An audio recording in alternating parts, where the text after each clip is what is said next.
Bonjour à tous. Alors nous avons le plaisir d'accueillir Vincent Juvin, qui est stratège chez ING, ING Investment Management. Alors Vincent, une première question.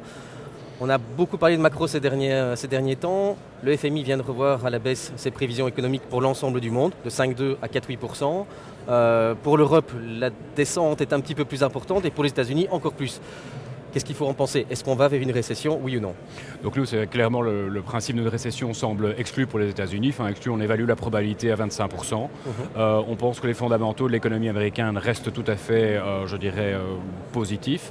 On voit une démarche volontariste de la Fed qui entend vraiment soutenir par tous les moyens l'économie américaine. On voit un consommateur américain qui semble pour l'instant fort peu affecté par la crise immobilière et qui plus est, il y a en général un regain de confiance, en tout cas un dynamisme qu'on prête au dernier trimestre de l'année qui devrait encore certainement soutenir les marchés.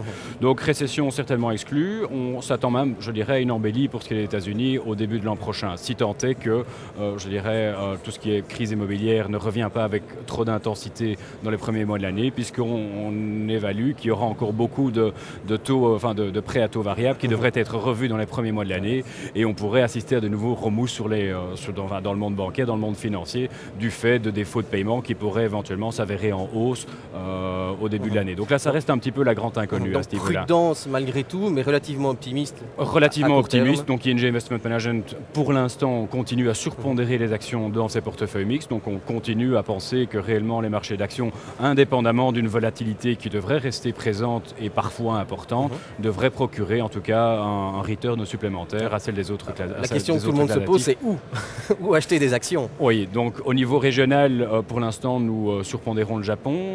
C'est un pays qui a eu des difficultés quand même relativement importantes tout au long de l'année, avec un processus de réflation qui tarde à faire venir, avec une croissance un peu molle, légèrement au-dessus du potentiel et qui se dirige vers le potentiel.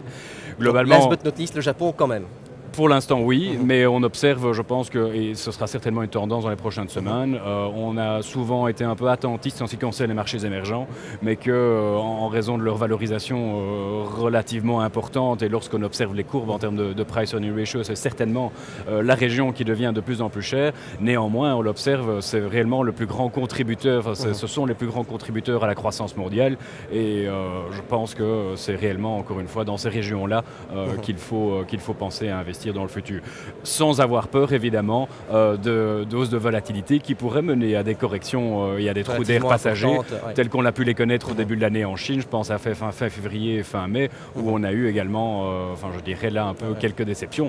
Mais lorsqu'on voit les courbes, malgré ces trous d'air, ça reste quand même très porteur, quoi. Donc, au niveau des marchés émergents, donc globalement positif, peut-être une région en particulier, à part le Japon qui n'est plus tellement un marché émergent, oui, tout à fait. Donc l'Amérique latine reste certainement à un autre niveau, la région que nous privilégions, et on le voit d'ailleurs. L'Amérique latine avec un pays en particulier ou...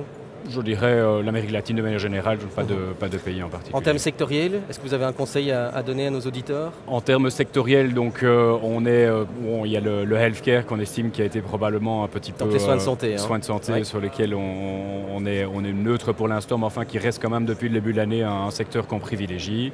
Tout ce qui est secteur IT et télécom, on l'a vu cette année avec pas mal de lancers, Windows Vista, Apple iPhone et autres, tant d'éléments qui viennent quand même soutenir le marché, qui devrait en plus secteur bien se comporter au quatrième trimestre, parce que traditionnellement pour le secteur IT, c'est vraiment ce quatrième trimestre qui est déterminant avec, les soldes budgétaires des entreprises qui sont investies parce que les départements IT doivent justifier leur budget, les achats technologiques de fin d'année de vous et moi pour les cadeaux. Donc là aussi, un secteur sur lequel on parie fort. Télécom également, secteur assez défensif, rendement du dividende important, et également pas mal de choses dans le pipeline. Il y a de plus en plus de services à haute valeur ajoutée pour les télécoms. Pensons aux États-Unis, lorsqu'on voit l'iPhone et autres, tout ce qui transite de plus en plus par le biais des réseaux télécoms, il y a réellement des opportunités pour les opérateurs et des possibilités de croissance pour ce marché-là. Donc des opportunités, on le voit. Est-ce qu'on peut y aller maintenant? C'est vrai que les marchés sont très volatiles.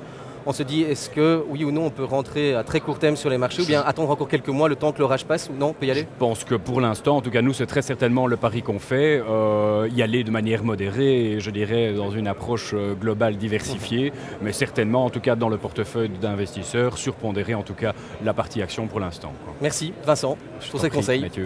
Merci à vous d'autres écoutes.